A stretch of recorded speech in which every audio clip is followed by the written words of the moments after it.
Allrounder BVS Ravi గారిని మాట్లాడవలసిందిగా request చేస్తూ ఉన్నాం. Thank you so much for gracing are event అండి. అందరికీ నమస్కారం. అందరూ మీడియా మీడియా మీడియా మీడియా అంటున్నారు. ఇది నిజంగా మీడియా సినిమా అనేది. ఇది పర్ఫెక్ట్ మీడియా సినిమా. ఎందుకంటే ఇది ఎందుకు మీడియా సినిమా అంటే, సాధారణంగా చిన్న సినిమా బతకాలి చిన్న సినిమా బతకాలి అని అందరూ అంటుంటారు కదా. చిన్న సినిమా బతకాలని అందరికీ ఉండదు, కొందరికీ ఉంటుంది. మంచి సినిమా బతకాలని అందరికీ ఉంటుంది. ఇది మంచి సినిమా కాబట్టి దీన్ని బతికించాలనే తాపత్రయం అందరికీ ఉంది.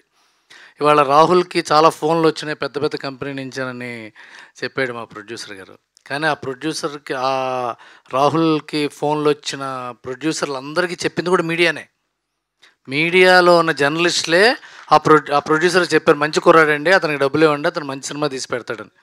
అవును, ఇది నిజం. ఇది మీకు తెలియదేమో, నీకు తెలియదేమో కూడా చెప్తున్నా. అండ్ చిన్న సినిమా రిలీజ్ చేయడం చాలా కష్టం. అందరూ అనుకుంటాం చిన్న సినిమా తీయటం అని. పెద్ద సంస్థలు చిన్న సినిమాలు తీస్తే రిలీజ్ అవుతాయి. ఒక మత్తు వదలరా మైత్రి తీస్తేనో, ఒక బలగం రాజుగారు తీస్తేనో, ఒక మ్యాడ్ వంశీ గారు తీస్తేనో, ఒక అరవింద్ గారు తీస్తేనో, ఒక కమిటీ కుర్రోళ్ళు నిహారిక్ గారు తీస్తేనో అవి ఆడతాయి, అవి రిలీజ్ అవుతాయి. ఎందుకంటే వాడు పబ్లిసిటీ మజిల్ ఉంటుంది, ఎక్కువ డబ్బులు ఖర్చు పెట్టి పబ్లిసిటీ చేయొచ్చు, స్టార్స్ వస్తారు, ఆ పెద్ద పెద్ద హీరోలు డైరెక్టర్లు వచ్చి మా సినిమా చూడండి, చిన్న సినిమాని చూడండి అంటారు. కానీ చిన్న సినిమా చేసిన ప్రొడ్యూసర్కి ఎవరు అడుగు చెప్తారు? ఎవరు వచ్చి చెప్తే సినిమా చూస్తారు? అతను ఏదో వ్యాపారం చేసుకుంటూ ఒక చిన్న సినిమా చేయాలంటే అతను కష్టపడి సంపాదించుకుని ఉంటాడు డబ్బు. ఆ డబ్బుని ఒక మంచి సినిమా కోసమే కట్టుబెట్టాలంటే టేస్ట్ ఉంది అతనికి. ఈ సినిమా మీద నా డబ్బు పెడితే తిరిగి వస్తున్న టేస్ట్ ఉంది ఆయనకి. ఇలాంటి టేస్ట్ఫుల్ నిర్మాతని మనం చేయించుకుంటే మళ్ళీ అతను ఇంకో మంచి సినిమా తీస్తాడు డెఫినెట్గా. ఇప్పుడు చిన్న సినిమాలు ఆడితేనండి ఎక్కువ ప్లస్ అయ్యేది డైరెక్టర్కి, హీరోకే. ఒక మెంటల్ మధ్యలో ఆడితే శ్రీ విష్ణుకి సక్సెస్, ఒక పెళ్లి చూపులు ఆడితే విజయ్ దేవరకొండ గారికి సక్సెస్, ఒక చిన్న సినిమా ఆడితే ఈ నగరానికి ఏమైంది లాంటి సినిమా ఆడితే తరుణ్ భాస్కర్కి సక్సెస్, లేకపోతే వివేక్ ఆత్రేయకి సక్సెస్, సందీప్ రెడ్డి వంగ గారికి సక్సెస్. కానీ ప్రొడ్యూసర్కి అసలు సినిమా తీసేది అతనే. ఆ సినిమా కోసం సక్సెస్ మీట్లు పెట్టి ఇలాంటి ఆవిడని తీసుకొచ్చి మాట్లాడించి ముందే డబ్బులు ఇచ్చి ఎన్ని తిప్పలు పడితే చిన్న సినిమా బతుకుతుందంటే, అది ఇప్పటికి కూడా మనం మనసులో గెలుచుకున్నామండి, మాకు డబ్బులు కావాలండి అంటున్నారు. ఇదేంటి క్లాప్. కానీ మీడియా దీన్ని ఇవాళ కూడా ప్రమోట్ చేసింది. ఎందుకంటే ఐఎమ్ రియలీ థ్యాంక్ఫుల్. మీరు చాలా మంచి పని చేశారండి. చాలామంది ఆ ఫండ్ ఇవ్వటం అనేది మీ గ్రాటిట్యూడ్, మీ మనీ మజిల్ కాదు, అది మీ గ్రాటిట్యూడ్ మజిల్, అది మీ హార్ట్ అది. ఎందుకంటే రిలీజ్ అయిన ముందు, రిలీజ్కి ముందు రోజు ట్వీట్స్ చేయటమో లేకపోతే పబ్లిసిటీ చేయటం పర్వాలేదు. ఇవాళ నిన్న కూడా శనివారం పొద్దున కూడా మీడియా నుంచి ట్వీట్స్ రావటం అంటే వెరీ ఆర్గానిక్. ఇది సినిమా బతకాలి అని వాళ్ళ సంకల్పం. ఇది వాళ్ళ సంకల్పంలో నుంచి వచ్చిన రియాక్షన్. ఇది you have to be really thankful for them. నిన్న చాలామంది యాంకర్స్ కాకుండా నిన్న మీరు సినిమా చూసారని తెలిసింది నాకు. అది very very thankful for you. And చాలా మేము చిన్న చిన్న సినిమాల్లో హీరోయిన్స్ మాట్లాడడానికి వస్తే అందరికీ నమస్కారం దాకానే తెలుగు మాట్లాడి తర్వాత అంతా వేరే వేరే భాషల్లో మాట్లాడే వాళ్ళని మనందరం చూసాం, ఎంజాయ్ చేసాం. వాళ్ళని పెద్ద స్టార్స్ని కూడా చేసాం. ఈ అమ్మాయి కొత్తగూడెం పిల్ల టీనా చక్కటి తెలుగులో మాట్లాడి సిగ్గుపడుతుంది, తెలుగులో సిగ్గుపడుతుంది అమ్మాయి. ఆ మెలికలు కూడా తెలుగులోనే. వెరీ కంగ్రాచులేషన్స్ అమ్మ. అలాగే మా బుడంకాయ రోహన్, వీడు మరో మౌళి, ఇది కొట్టేస్తాడు, మరో లిటిల్ హార్ట్స్తో రాబోతాడు త్వరగా, అంత ఎనర్జీ ఉన్న కుర్రాడు. అండ్ నేను చాలా డియర్గా ఫీల్ అవుతూ చెప్తున్నా, తిరువీర్ ఎవరికైనా బ్యాక్గ్రౌండ్ ఉంటుంది, బ్యాక్గ్రౌండ్ ఉండదు. పేరెంట్స్ కూడా లేరు తనకి, తెలుసా మీకు? చాలా కష్టపడి ఒక ఊరి నుంచి ఇంకో ఊరికి వలస వెళ్ళి అక్కడ కష్టపడి 4-3 అక్కలు ఎంత కష్టపడితే ఈ జెమినీ ఒక జీలోకి వచ్చి ఉద్యోగం చేసి ఒక హీరో అవ్వాలని తాపత్రయం, బాడీ మెయింటైన్ చేయాలి, physique maintain, food diet maintain చేయాలి, ఫేస్ మెయింటైన్ చేయాలి. హీరో అంటే ఎంత కష్టం, కటౌట్ ఉంటే సరిపోదు, చాలా మెయింటైన్ చేయాలి. అన్నీ చేస్తూ డిసిప్లిన్డ్గా ఎంత డిసిప్లిన్డ్ బాయ్ అతను తిరువీరు.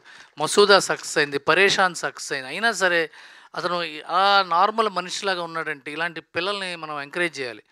తిరువీర్ చాలా మంచి యాక్టర్. ఈ సినిమా అతను ఎందుకు మంచి యాక్టర్ అంటే, రోహన్, తిరువీరు, ఈ అమ్మాయి శ్రావ్య, ఈ సినిమా మన మాల్గుడి డేస్ అని చిన్నప్పుడు ఎప్పుడో వచ్చేది, మీకు తెలియదేమో. ఆర్కే నారాయణ గారిది. అలా ఊర్లో వెళ్తే ఎలా ఉంటుంది, ఊర్లోకి వెళ్ళినట్టుంది, సినిమాకి వెళ్ళినట్టు లేదు. మనం ఒక ఊరు వెళ్ళి ఆ ఊళ్ళో కొన్ని సంగతులు తెలుసుకుని వచ్చేసి. బలగం తర్వాత అంత హృదయమైన సినిమా ప్రీ వెడ్డింగ్ షో. అంత హృదయమైన సినిమా ప్రీ వెడ్డింగ్ షో. అంత మంచి సినిమా. చాలా అవార్డులు వస్తాయి సినిమాకి, చాలా అవార్డులు వస్తాయి. అలాగే ఇందాక సురేష్ బొబ్బిలి చెప్పాడు. అతను ఏమన్నాడంటే, కొన్ని తప్పులు చేశాను, నలిగాను, కష్టపడ్డాను, పైకొచ్చాను అని. సినిమా ఇండస్ట్రీలో అండి 90% మందికి కామన్గా ఉండే సీన్ వాళ్ళ జీవితంలో ఏంటో తెలుసా? ఇంక మనం ఫెయిల్ అయిపోయానురా, ఇంటికి వెళ్తేనేమో ఈ మొహం మీద ఉమ్మేస్తారు, ఇక్కడ బతకాలంటే డబ్బు లేదు, జీవితం లేదు, చావే గతేమో అనుకుని 100కి 90 మంది కనిపిస్తుంది. అంత దీన స్థితిలోకి వెళ్ళినప్పుడు వచ్చే రగిలే ఫైర్తోనే సూపర్ స్టార్స్ పుట్టారు, సూపర్ డైరెక్టర్లు పుట్టారు, సూపర్ యాక్టర్స్ పుట్టారు.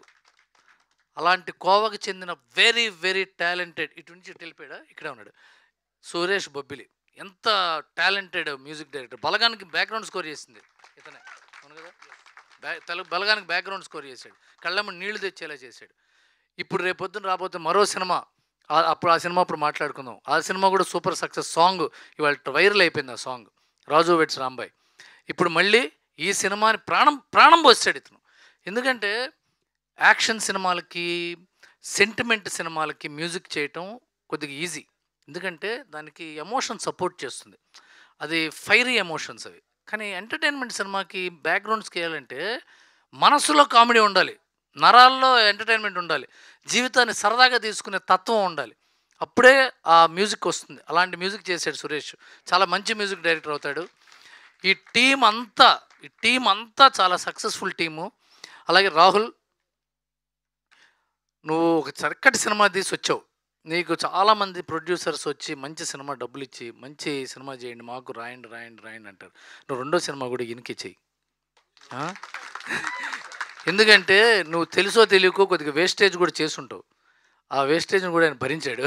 అందువల్ల ఈసారి ఇంకా మంచి సినిమా తీసి, నేను ఫస్ట్ సినిమా కదా, మనకి తెలియదు, చాలా కష్టపడతాం మనం కూడా. నీ కుర్రాళ్ళు ఇద్దరిని త్వరగా డైరెక్టర్ని చేస్తాంటున్నాడు, వాళ్ళని కూడా. మళ్ళీ మీరు ముగ్గురు కలిసి చాలా పెద్ద సినిమా తీసి ఆయనకి రుణం తెచ్చుకో. All the best entire team. అందరూ యాక్టర్స్ అనగానే మళ్ళీ కాంట్రవర్సీ అవుతుంది. మంచి జీన్స్ ప్యాంట్లు షర్ట్లు కాకుండా అందరూ మామూలు మనుషులాగా వీళ్ళ సినిమా చూడాలరా మనం అనిపించేట్టున్నారు. అండ్ కొత్త ప్రొడ్యూసర్స్ మంచి సినిమా తీస్తే అందరూ చూడండి. అశ్రద్ధ చేయొచ్చు, టీవీలో వస్తుందని అశ్రద్ధ చేయొద్దు. ఎందుకంటే మళ్ళీ మనం అందరం ఎంటర్టైన్మెంట్ కోసం బతుకుతున్న వాళ్ళం ఇక్కడ. మనం ఏదో లైఫ్లో ఎంటర్టైన్మెంటే కావాలి మనకి. కొత్త సినిమా వచ్చిందంటే సరదాగా అది క్యూరియాసిటీ ఉంటే అది బాగుంటుంది మనకి. ఆ సినిమా చూద్దాంరా. పెద్ద సినిమా ఎలాగో ఉంటుంది, 3-4 వారాలు ఉంటుంది. అది చిన్న సినిమా లేదు, 3 రోజులు కూడా ఉండదు. అందులో దీనికి తొందరపడాలి మనం చిన్న సినిమా చూడాలని. సో ఈ చిన్న సినిమాని అందరూ బాగుందంటే, మీడియా బాగుందన్న సినిమా చూడండి, మీ డబ్బులకు ఢోకా ఉండదు. మీడియా అంత నిర్దాక్షిణ్యమైన వాళ్ళు, నిఖార్సైన వాళ్ళు ఉండరు. వాళ్ళకి సినిమా నచ్చకపోతే వాళ్ళ కోట్లు ఇచ్చినా సరే 1.5 దాటి వెళ్ళరు చెయ్యి. మనం ఎన్నైనా అడగచ్చు. మేబీ వాళ్ళకి నచ్చని సినిమాలు ఆడచ్చేమో కానీ వాళ్ళకి నచ్చిన సినిమా బాగుండకుండా పోదు. వాళ్ళకి నచ్చిన సినిమా బాగాలేదని ఇప్పటిదాకా చరిత్ర లేదు. అది మీడియా నిఖారుస్తనం. సో ఇది మీడియాకి నచ్చిన సినిమా, అందరూ చూద్దాం. God bless. Thank you Ravi గారు, థ్యాంక్ యూ సో మచ్ అండి. ఇప్పుడు మా డైరెక్టర్ రాహుల్ శ్రీనివాస్ గారిని మాట్లాడవలసిందిగా రిక్వెస్ట్ చేస్తున్నాం.